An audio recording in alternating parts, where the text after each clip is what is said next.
It's 5 C's. So it's easy to remember. So it's clarity, commitment, coaching, courageous action, and course correction. And so ultimately, that's the process I take people through, because for most people, they're not very clear on where they're at and where they want to go. First of all, so you got to start there. If that's you, you got to start there. And the other thing is, even if you are clear, it's going to change as you start taking action. As life happens, things are going to change, which is a huge reason why I think everybody should have a coach.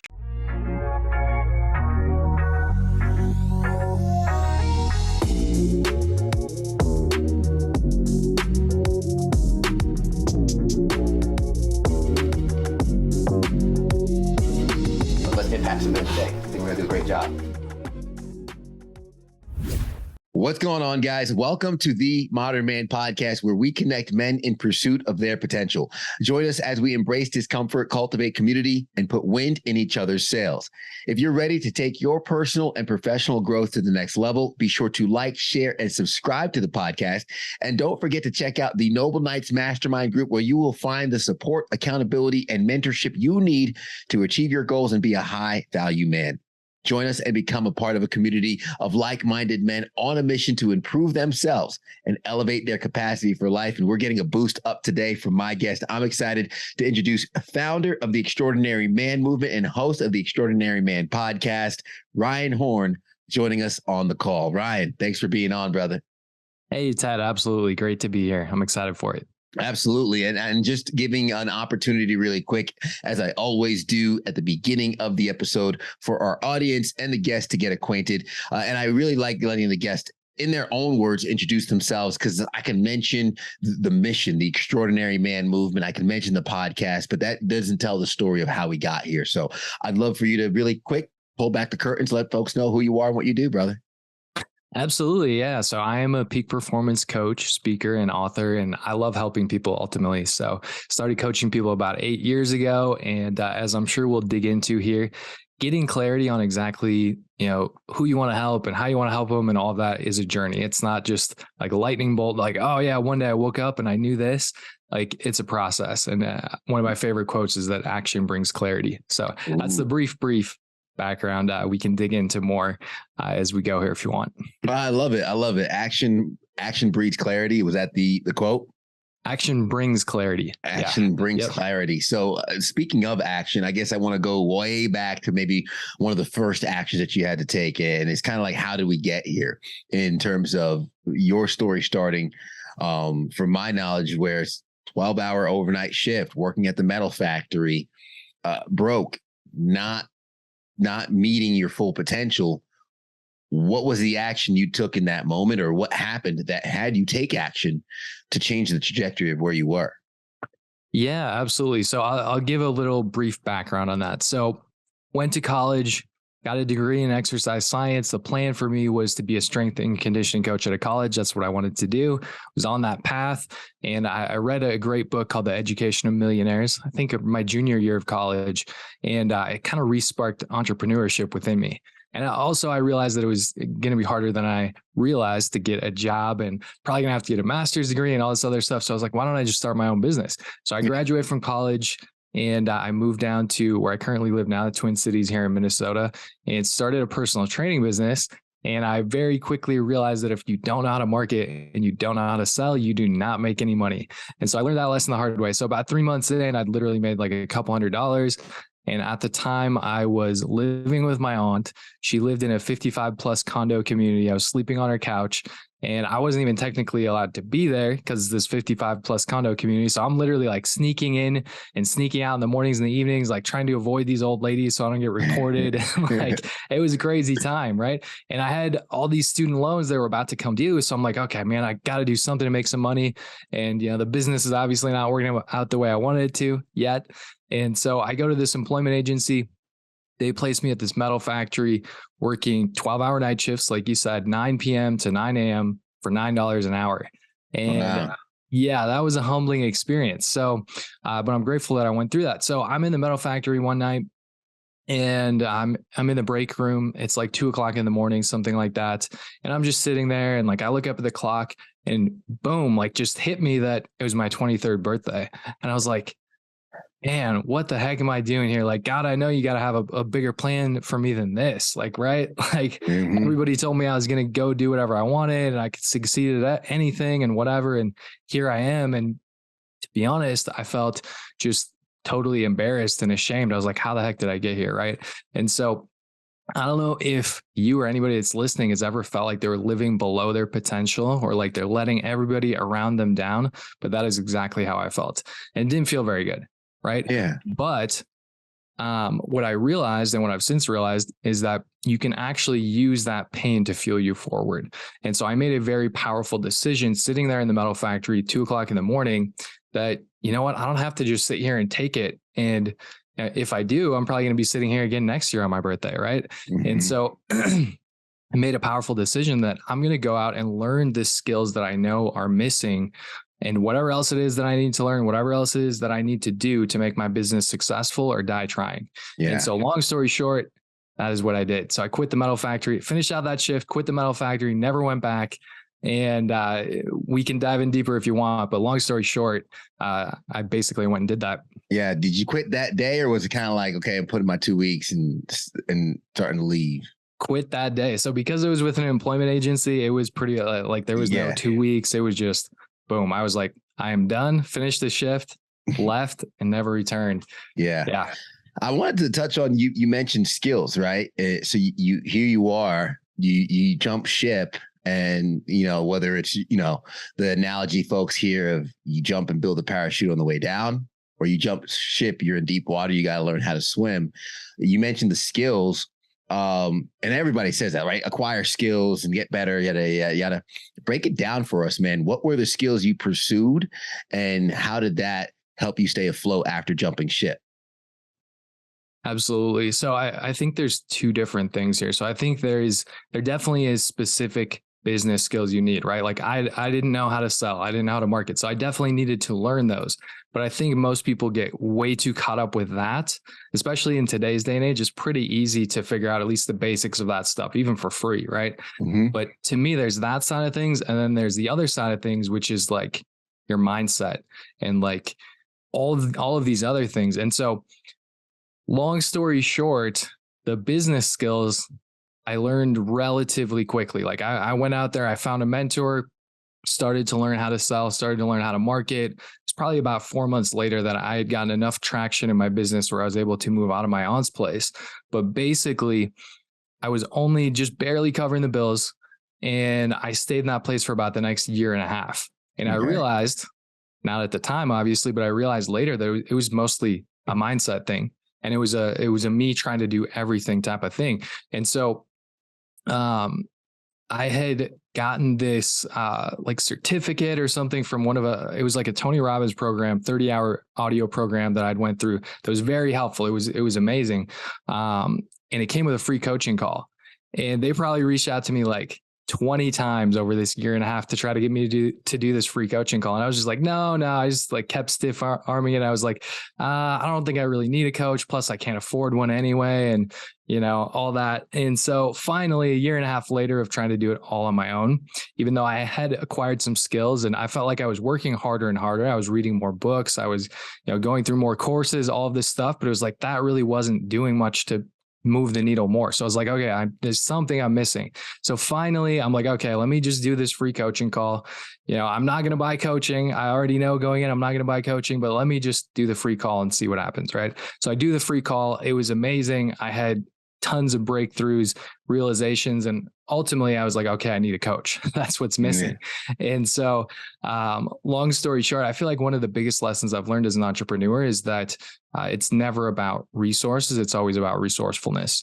And so long story short, I didn't have the money. I didn't have the resources, quote unquote, at least that's what I was telling myself, but I got resourceful enough to hire the coach. And it was one of the best decisions I've ever made. So over the next 12 months, I doubled my income in my business, but ultimately every single area of my life got so much better. And it was because I had a coach. And so I love that. Yeah. So to me, that's what got me interested in coaching, was hiring a coach and seeing the impact. And I was like, whoa, I had no idea that this whole world even existed.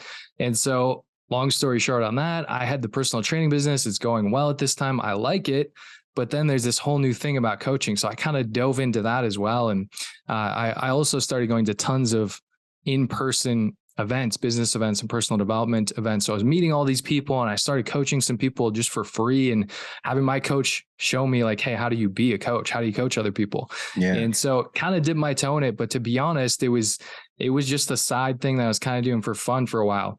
But over the course of a couple of years, I felt like God was calling me into coaching and out of personal training. And so 2018 is when I officially launched my current business, Extraordinary Man. And so I'm a coach. I love it. I love it. And did you always have that entrepreneurial bug as a young age, or was this as you were graduating, becoming the personal trainer, having this mindset shift? Was it something that you kind of delved deeper into? Because I asked that question because a lot of folks talk about the whole nature versus nurture. Were you born an entrepreneur? Did you become one? I'm interested to know your feedback or your thought process on how your journey was on that.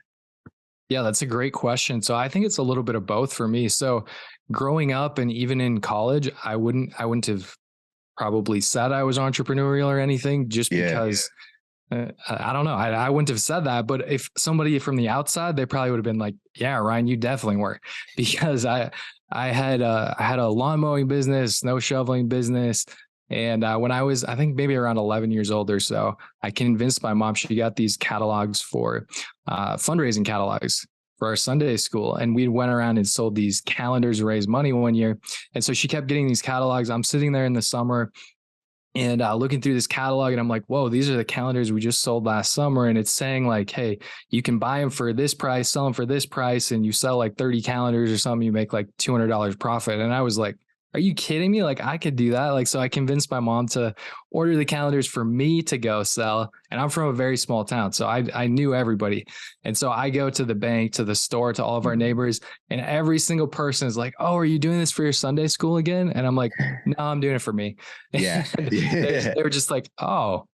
And so that was normal to me. But yeah, there was definitely, I definitely was entrepreneurial, but it was also something where, like I talked about, when I tried to start my first business, fell flat on my face. So I had to definitely learn a lot. And I think the more I leaned into that, the more I started to love entrepreneurship. Yeah. And I think the more and more people I speak to who jump into entrepreneurship always talk about falling on their face. Like you have to take the L's. I had a watch company back in the day. I had a drop shipping store, which did pretty well. It was one of the top distributors for these specific gloves in the United States. And then, that ends up taking a failure, but it's all the lessons that we learn that create us into who we become. And as you mentioned before, even with coaching, it's a journey, right? And identifying that growth as we go on. How did we land on Extraordinary Man movement? What was, I guess, the inception, the seed behind that? How did that come about? And how does that relate to your personal story as well? Absolutely. Yeah. So like I said at the very beginning, it's a process, right? And it's something that's still getting refined for me. But the thing is, if I went to just started taking action when I knew nothing and I didn't know who I wanted to work with or how I wanted to help them, I would never be at this place. Because when I started coaching people, I literally just started coaching anybody and everybody about anything, right? And so it was great because I got a wide variety of experience, but I also started to see, hey, these are the people I feel like I can help the most, or these are the people I feel called to help the most, or these are the people that I enjoy helping the most. And so it was not a quick, fast process, but eventually I started to see, well, I really love working with men. I really feel like I can help them more. And also I think this is not always true, but a lot of times people, if you look at your own life, your ideal person to help is you from 5 or 10 years ago. And so in a lot of ways, I would say that's me. I'm looking at other guys that are entrepreneurs that are in a place where I was 5 or 10 years ago. But that's also not always the case. So I'm 33 now, but the majority of people I coach are actually older than me. So when I first started coaching, and I remember my first coaching client that was older than me, I was like, why would they trust me? Why would they believe anything I said? Like, they're older than me. They're married. They have a family. They have, whatever, or maybe their business is more successful than mine, whatever. But those are all lies, right? We all have imposter syndrome at times and I'm not qualified to do that. I'm not qualified to do that. But that's ultimately, you just got to get in there and take action, and you will get clear on who to work with and how to help them. That's an interesting point. I'd like to get, I guess, lean in a little bit more on that in terms of, someone older than you, or maybe someone that from one measurement, one spectrum might seem ahead of the game, right? What is that exchange like, and what is the value you provide to that? Because I think there's a lot of people listening, a lot of guys listening who might feel that imposter syndrome, feel inadequacy sometimes compared to their fellow man, or even to a mentor, or even a potential client. How do you get through that noise, and I guess help us identify that specific value that we can actually provide to some of these folks who we might, from our yardstick, put ahead of us in measurement? Absolutely. Yeah. I mean, I think a big piece of it obviously is being confident, and you're going to build that confidence by taking action. Right. And so I started out by coaching lots of people for free, and I started to see, oh, hey, they're getting tons of value from this. So that gave me a lot of confidence. But I would say I coach a lot of people that also want to be coaches or have coaching businesses. And this is very, very common, where it's like, man, I don't feel qualified to do this. Why would anybody listen to me? Or, hey, this guy who's 10 years older than me or whatever, like, why would he listen to me? How can I add value to him? Whatever. So I think it's confidence by doing, and you can start by helping people for free if you need to. Right. And I remember for me as well, when I started charging people very little money because I still had that feeling. But then as I helped more and more people, and I started to see, oh my gosh, wow, I'm adding tons of value to them. This person doubled their business, or this person did this, or this person did that. It starts to give you the confidence to where I started raising my prices and raising my prices and raising my prices. But I think something that really helped me a lot too is that my first coach, when he was coaching me, I think he was like 29 or 30 years old. He had not been a coach for that long. And he was telling me about all of his other, some of his other coaching clients. He would use as examples sometimes with me. And he's talking about people that are making millions of dollars.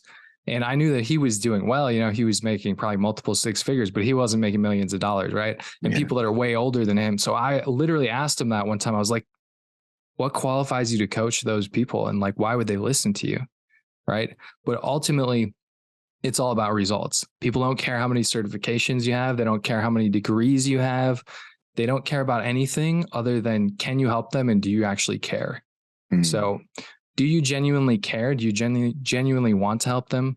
And can you help them? Is ultimately all that matters. So you mentioned you like working with men. And I think as men, we do one of two things, where we invest in ourselves, we work hard, and sometimes to our own detriment. Or you have some of the guys who are on the opposite side of the spectrum, probably not the type that listen to this podcast, who are more of the recluses, more of the relax, not doing too much outside of just their day job, just getting by. Whether you have one or the other, what is it you found that helps motivate men, get them going? Yeah, I've been on both sides of that fence before, and I don't think either one of them is a good place, right? You got to try to find a good balance. So for me, I put together maybe 4 or 5 years ago or so a framework that I use for coaching people, and so it's 5 C's. So it's easy to remember. So it's clarity, commitment, coaching, courageous action, and course correction. And so ultimately, that's the process I take people through, because for most people, they're not very clear on where they're at and where they want to go, first of all. So you got to start there. If that's you, you got to start there. And the other thing is, even if you are clear, it's going to change as you start taking action. As life happens, things are going to change, which is a huge reason why I think everybody should have a coach.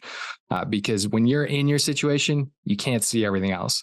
Your coach is kind of like they're in a helicopter up above you, and they can say, hey, you should turn left here. You want to avoid this, you want to avoid that. But so it's starting with clarity. And I think you need to get clear on, number one, where are you at and where do you want to go? And I think there's also a distinction between vision and goals. You need both of them. Vision to me is 3+ years in the future, should be big, should be bold, should be exciting. That should be the thing that gets you to jump out of bed in the morning.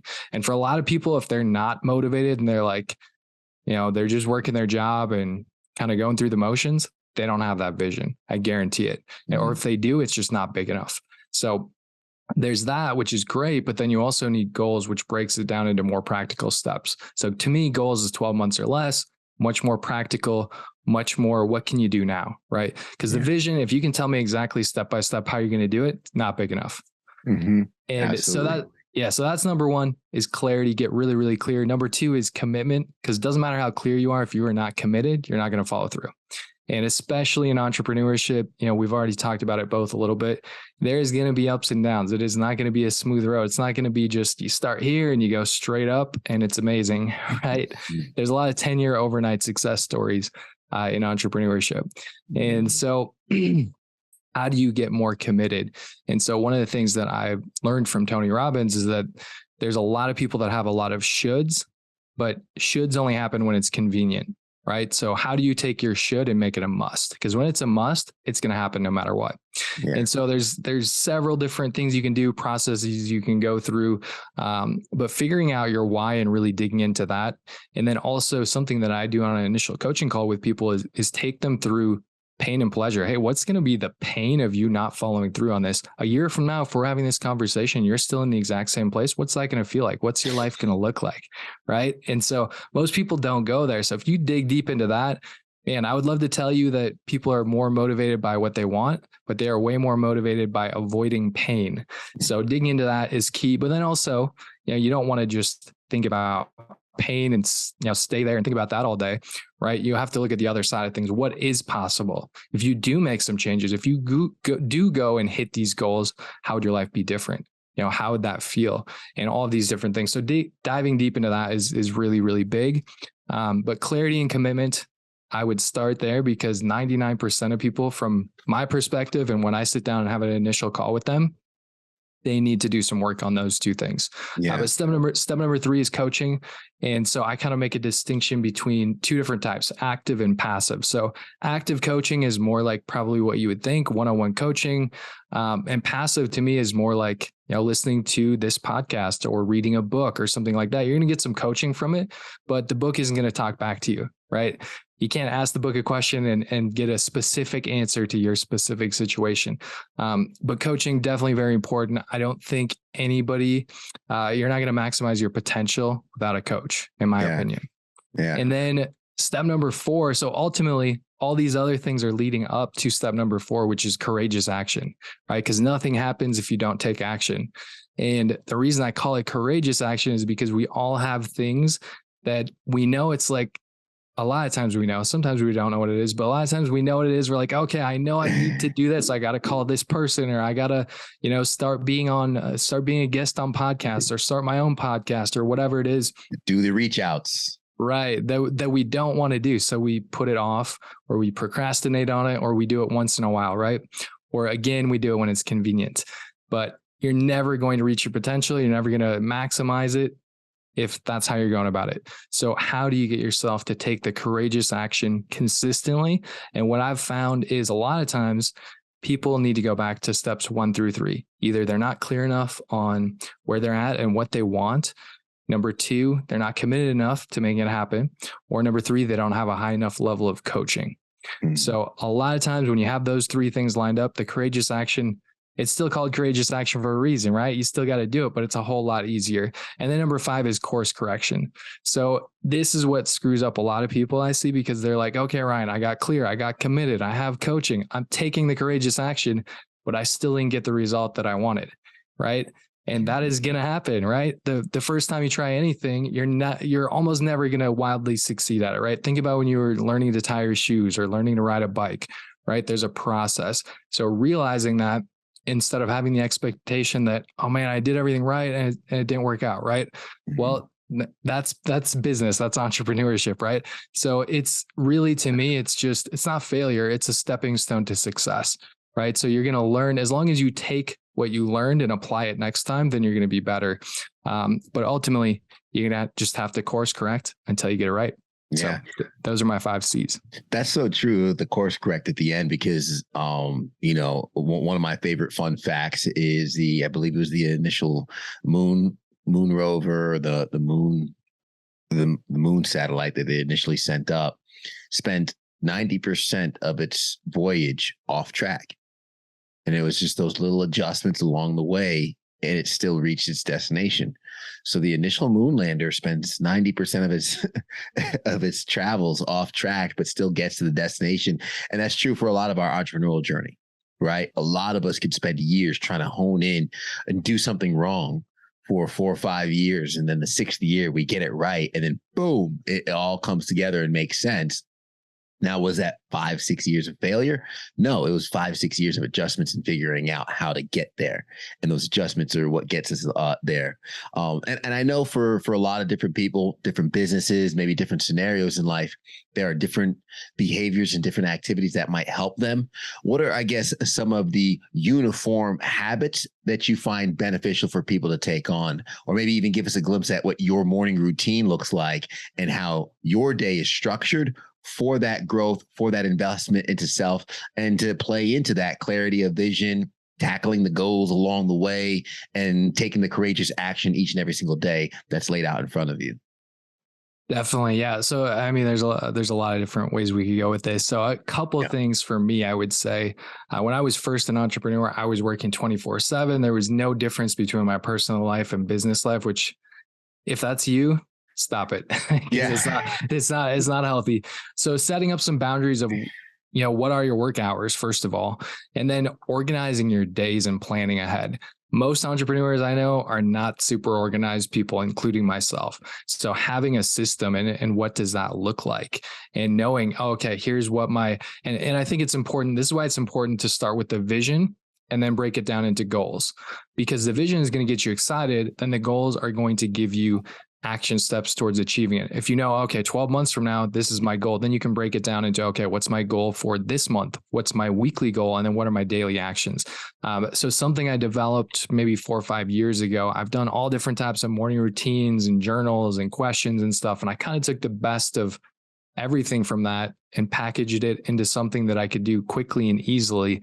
So I call it my power questions. It's 6 questions that I ask myself every day. That really gets me focused and on purpose, and it helps me to have fulfilled days as well, I would say. So the questions real quick are, number 1 is, what are you grateful for? I'll write down at least 3 things. Who do you appreciate? I'll write down at least 3 specific people. And I would say with these, the more specific you can be in general, the better, right? And try not to just write the same thing every day, right? Like, oh, I'm grateful for my wife. I'm grateful for this. I'm grateful for that. So it matters if you're actually just kind of going through the motions to check it off versus really investing in it. Number 3 is what have I achieved recently? Especially for men, I would say we do not celebrate our achievements. I ask guys this question a lot, and they're like, nothing. Like, I didn't achieve anything yesterday, right? If that's you, you're thinking too big, right? Because it's not like you don't have to have this huge, massive win, right? Your achievement could be that you, when your alarm went off, you got up on time instead of hitting snooze, right? Like, it can be a little thing. Not that you can't or don't want to have big things too, but if you're having trouble with that, just break it down, because that is really powerful, because we forget all the things that we do and all the successes that we have, and success is built off of success. So I think that is really powerful. As well. Number 4 is, what special moments have I experienced recently? So just thinking through, because we all have things that happen throughout the day that make us smile or make us laugh or whatever. So you're just recording it. So you get to relive that, right? Because naturally we're all wired to think negatively. So this basically, the reason of all this, or the point of all this, is to get you rewiring your brain so that you're thinking about all the good things, everything you've accomplished, the people you appreciate, the things you're grateful for. Number 5. So if you're married, this works out great. If you're not married, you could modify this a little bit. But so for me, question number 5 is, how can I make Brittany, which is my wife's name, feel loved today? So I want to make sure that I am doing something every single day to invest in my marriage. And then number 6 is, what are my top 3 outcomes for the day? So we all have huge to-do lists of 100 things, right, that we all want to get done. But if I break it down, I'm like, okay, what are the 3 things that are the most important that are going to move the needle forward? That is super helpful too, because it's very easy. I don't know about you or other people listening, but it's very easy for me to get trying to do like 10 different things, right? And different opportunities coming up. And so that really just helps me to focus in on what's most important for the day. So yeah, that squirrel mentality. And I use the analogy, when you're a hammer, everything looks like a nail. And for a lot of us guys, especially those getting into the entrepreneurial space, we realize, and maybe that mindset shift happens, and we realize what we're capable of. And because of that, we want to do everything. Right. And it's like, oh, I could do this. I could do this. And like, you end up doing 3-4 businesses that are all operating at the same time, and none of them are getting off the ground because you're wearing too many hats, or you have that one business, but you're not delegating, you're not offloading or outsourcing any of the behaviors of the business or any of the standard operating procedures. You're not setting any systems up. So you're kind of stuck in this overwhelm. And this is probably talking to the person more on the side that works 24/7 and doesn't have any personal life. You're on overload, and you're not actually being able to take a break, live in the moment, have that gratitude play into how you operate, which also breeds more of a foundation for creativity and for growth. You have more clarity in your business. There's a reason why they call them shower thoughts, because it's when you're leisure that some of the best ideas come into play. How would you say that the decisions we make determine our outcome, our destiny? Right. Because every day you mentioned that morning routine, and those questions are really intentional into focusing on gratitude. And then also I noticed paying attention and pouring into the things that you find valuable, investing in your marriage, and then looking at the outcomes that you want for the day. How does having that clarity and maybe that morning routine help shape your decisions day in and day out, which can in turn impact your destiny?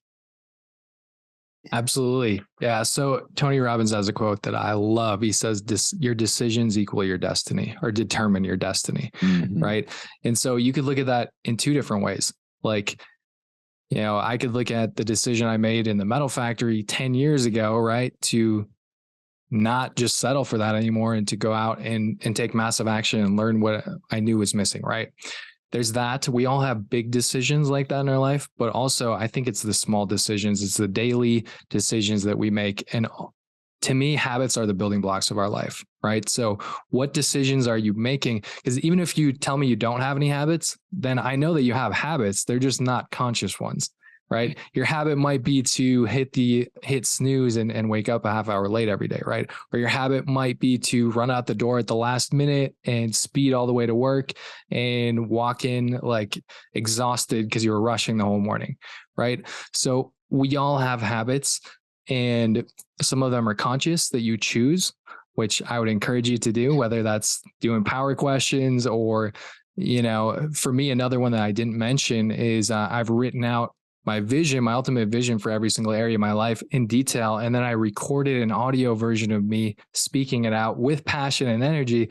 And I listen to that every day, because I don't know about you guys, but I don't always wake up feeling amazing and like ready to go every single day. Right. Yeah, so that reminds me of all of the things that I want and why I want it.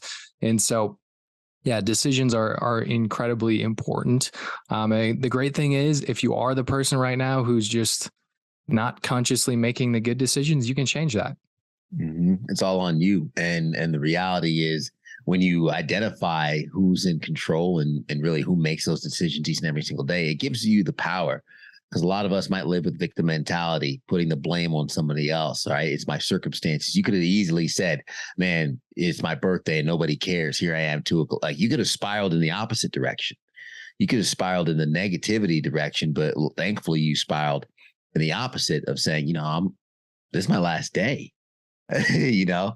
I'm not here anymore. And that's an interesting point. And I think we've touched on this a few times in previous episodes in the podcast.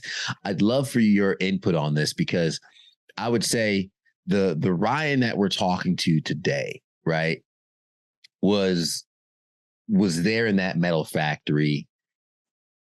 And when you realized it was your birthday, something shifted within you. Your identity, maybe your vision, something shifted, right? But your environment and where you were was still there. Talk about that gap. I'm interested to know that gap, because there's somebody listening, and it's my hope and my prayer that, someone's like, you know what? That's it. Wherever I'm at, what I'm doing, not it. I'm changing right now. That's great. but your environment and your situation still is what it is. So I'd love to hear how you manage the gap of, okay, it's my birthday. I'm making $9 an hour in the middle of the night at this metal factory. I need to be an entrepreneur. I need to go over here. How do you navigate that and close that gap? Great question. I think this is a big reason why most people never do what they want to do. They just end up talking about it for 20 years and then they're like, yeah, I could have done that, or I wish I would have done that, or I should have done that. And I think the thing is, most people will not take massive action to change their life unless they have a rock bottom moment or something. Like for me, it was in the metal factory, right? And we talked about this a little bit before, like how do you get yourself committed to doing things and taking action? You got to get leverage on yourself. And so this is why I think coaching is so powerful, because when somebody comes to me, I will help them get to that place without them having to be in that place, right? And so one of two things is what happens for most people. Either number one, nothing happens and they just live their whole life being like, oh, I could have done that, and feeling like they were, they never maximized their potential, right? And maybe just being the victim and like, oh, well, it was because of this, it was because of that, or whatever. Or number two, something happens to them. They have, their clothes don't fit anymore. And finally they're like, man, I am fat. I got to lose the weight. And they go take massive action. They lose 100 pounds or whatever, right? Or like what happened to me? Like most people that are massively successful, they have something like that in their story where it's like, man, I went bankrupt and, the state was going to come and take my kids because I couldn't feed them, right? Or something. And then boom, something snapped and they just went and took massive action. And so I think it's, if you're comfortable right now, even if it's not where you want to be, we tend to get comfortable in the position, right? I could have easily been at the metal factory and hated it and not enjoyed it, but I was comfortable enough. Like things are okay, right? I'm not starving. I'm not homeless. I'm not living on the street, right? And so that's a dangerous place to be, in my opinion, because when you're comfortable, you're not motivated to take any action. So if that's you right now, if you're in a place where you know that you're made for more, you're capable of more, you want to do more, whether that's starting a business, taking it to the next level, whatever, any area of your life, then you have to figure out how to make it a must instead of a should. Instead of I should quit my job and start this business, or I should lose weight, or I should spend more time with my kids or with my wife. How do you make it a must? Yeah. How do you make it a must? And how do you figure out, by asking yourself questions? I mentioned a few of them before, right? Like what's going to happen a year from now if you don't make any changes? What's going to happen, right? 5 years from now, 10 years from now, right? You got to really pour on the pain. And it can be tough to do to yourself, but having somebody else to do that is so powerful, I think. And just we all have something inside of us. Like when somebody asks you the right question, or you think about the potential pain of staying the same, and it's different for everybody a little bit, right? But something inside of you will snap and you'll be like, no more, no longer. I'm not going to live like this anymore. I'm not going to settle for this anymore.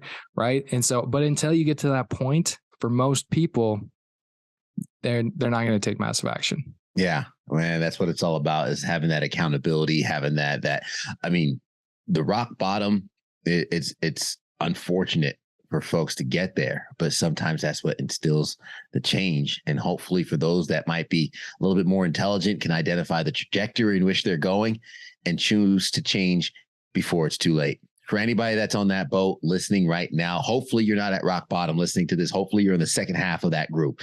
You're looking at your trajectory. You want to change course, and you're listening to everything Ryan's saying. You're like, man, I could use a backup. I could use a coach. How could people get in contact with you, Ryan, find out more of the stuff you're doing with your Extraordinary Man movement? And of course, check out the Extraordinary Man podcast. Yeah, definitely. So the best place to go would be one of my websites, which would be either coachryanhorn.com or extmanpodcast.com.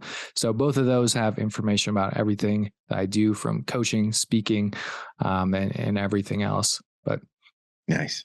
I'll have those links in the show notes for folks to connect with and all that. But last question, and this is usually the heaviest one, Ryan. What is something that you've seen or something that's happened in your life that shapes the way you view the world as a man? That is a great question. Can you repeat that again? What is something that you've seen or something that has happened in your life that shapes the way you view the world as a man? Hmm. I would say, honestly, just going back to, so we talked about this a couple of times, but I think the metal factory experience for me and going through that, and the feeling of, starting a business and being hopeful and like, oh man, I'm going to go crush it. And then being in the metal factory and being like, hey, this is my reality and this is not fun and this is not what I planned for. And to where I'm at now, I think just that whole experience to me has given me a lot of compassion for people. Mhm. That, and honestly, also, I would say, if you're out there and you either own a business or you want to start a business or you have something on the side, like, I'm proud of you for doing that because it's hard. It's not easy, right?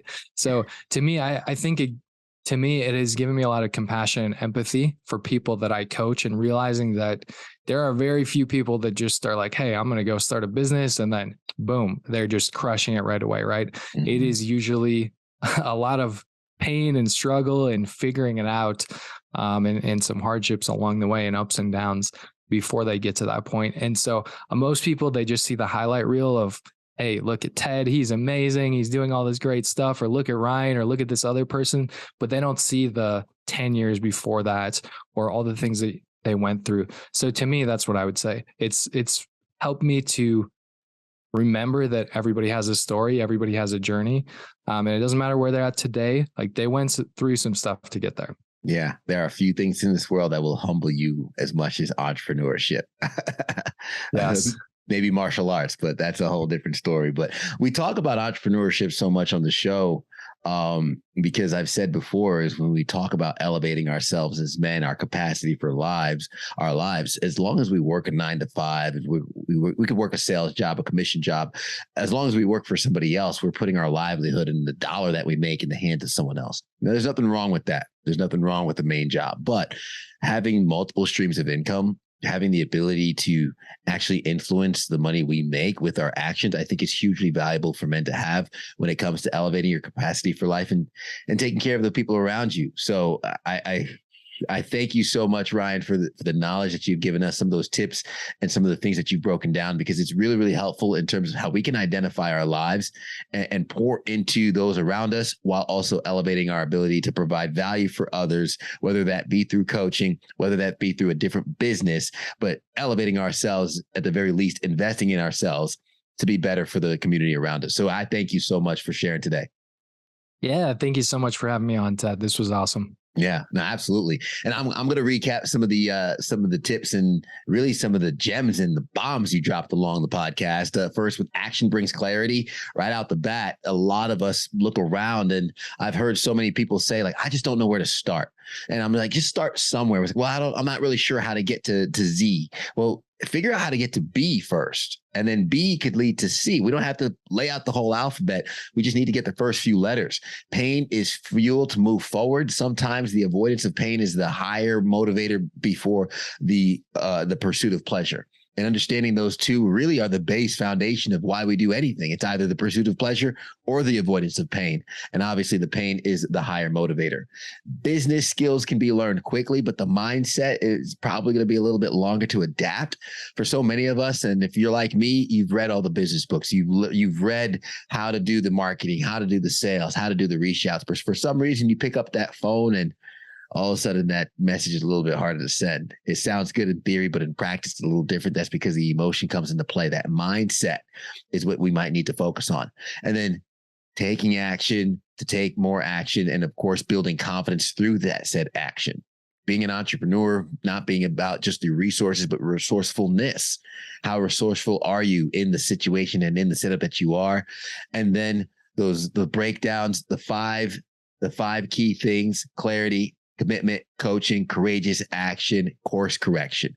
Breaking down those 5, as Ryan shared, to help get you through towards your vision and hit those goals along the way. And then knowing the difference between the vision and goals. Vision being that long, audacious goal that you're going for, but the goals are the small checkpoints along the way that help you get there. Boundaries for your work hours. If you're working 24/7, something might be off a little bit. setting up those boundaries appropriately, having a system in place, and of course, your 6 power questions or your routine that helps identify you with your daily why. And then success is built on success. Decisions determine your destination, and don't wait until you hit rock bottom before you impart the wisdom of a mentor or a coach. Use the resources around you. Be resourceful. You have 2 guys here that pour into others. And if you feel like reaching out to Ryan, be sure to hit the links in the show notes below. Guys, thank you so much for making it to the end. Ryan, thank you again for hopping on. And if you got value from this, it would mean the world if you hit us with a like, a subscribe to get a new episode each and every single week. And make sure you leave us a rating to let us know how we're doing. The only way we improve is by you leaving us that feedback, and share this with somebody else that you know would get value from it too. It really is the greatest compliment that you can give us here on the Modern Man Podcast. Guys, we appreciate you. And as we always say at the end of the episode, everybody wants the sunshine, but they don't want the rain. But you can't get the pleasure without first the pain. Let's grow.